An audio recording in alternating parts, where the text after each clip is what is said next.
In order to understand the next phase of our internal, we need to understand what bootstrapping is, statistically speaking.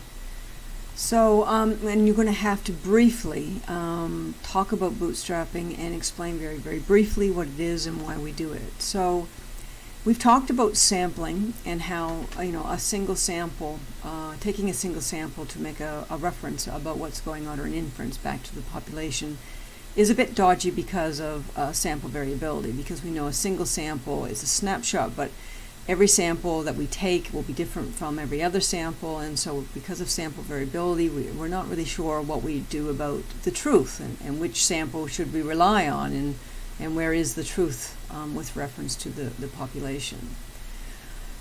So one of the ways of sort of alleviating this is to take many samples and then sort of see what's going on amongst those samples. So take, say, 1,000 samples.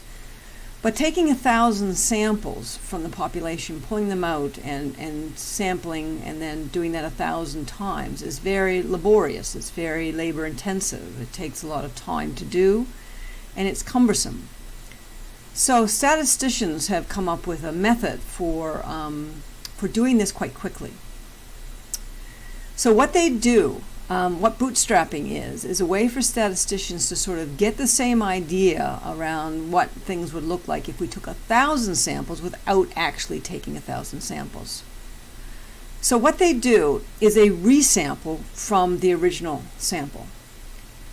They take out with replacement. They basically what they do is, and I'll show you with this animation.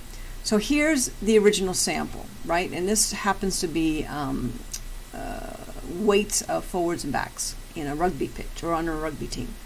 So a sample of backs and forwards has been taken out, and their basically their weights have been recorded. Now, to do bootstrapping, instead of having to pull out another sample, we resample from this original sample. That's what we do. So what we do is we pull out individuals from that sample and then put them back in, and then pull out another individual from the sample and put it back in, and so on and so on and so on. So we're resampling from the original sample. We're not pulling out a sample from the population every time. We're taking our original sample that we have and we're resampling. So what happens is because you're putting individuals back into the original sample, you can get a repeat of individuals chosen as you pull out. So if you keep pulling out individuals, it's very possible, like this 115, that you will get an individual more than once, because you're putting them back in and then you're randomly selecting another individual. And so by doing that, you keep getting a different distribution. So we'll fast fill this. So we've pulled out of the original sample a resample. We're not going to get the same number of backs. We're not going to get the same number of forwards necessarily that we got in the original sample. It's going to be completely different from the original sample because we've put individuals back in. So now we've got the idea that somebody could be selected a couple of times. Somebody might even be not selected at all. Some individuals might be selected their weights 2 or 3 times. And so what we do then is we do what we would normally do is we take the median of the weights for that sample.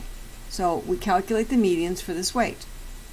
And what we're looking at, because we have 2 groups, forwards and backs, we find the difference between the 2 medians. So we calculate for medians. We calculate the median of the forward pack, which is 113 in our sample, and we calculate the median weight for the backs, which is 92, and we subtract them. We get 21. And what we do is we drop that difference between the medians down to start to create a distribution of the differences between medians. So if we do another sample, we would calculate the difference. We would get another median for the forwards and another median for the backs, and we would drop that down, and we can see that we've got the difference of the medians is quite a bit different now. In the first bootstrap sample, resampling, we got 21 as the difference. In the second one that we did, we got the difference of 14. If we do another resample, so pulling out individuals from the original sample, putting them back in, and then pulling out another one and putting them back in and pulling out another one, and so on. So again, we're going to get a different distribution from the original sample. We're going to get maybe a different number of backs and forwards. We're going to get some individuals that are selected more than once. And so we end up, with a completely different sample that looks quite different. And we do that, we calculate the difference, and now we've got 20 as the difference between, when we go forward, subtract backs, we get a difference of 20. And so on, and so on. So what happens is we do this kind of thing, and we basically do it with a computer so that it's not. So a computer can pull out random numbers, some sort of calculation, it does it in a random way, and then we just keep calculating the difference in the medians of the two groups, the backs and the forwards. And what we start to get is this distribution of the differences of medians.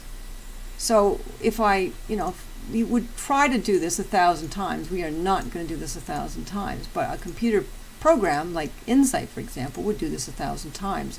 And what you start to do is build your confidence interval around the difference of the median. So basically what we're saying here is that if we're going forwards minus backs, and we're always going to get positive values, so we go the forwards median, 109.5, minus the backs median, 92, gives us 17.5. So we've got these values between about 14 probably kgs to about 22 kgs. So what we're saying here is that basically the difference in the medians between backs and forwards is somewhere between 14 and 22 kgs. And in fact, what you're saying here is that forwards are always heavier, and they're heavier because these are all positive values when you do the difference.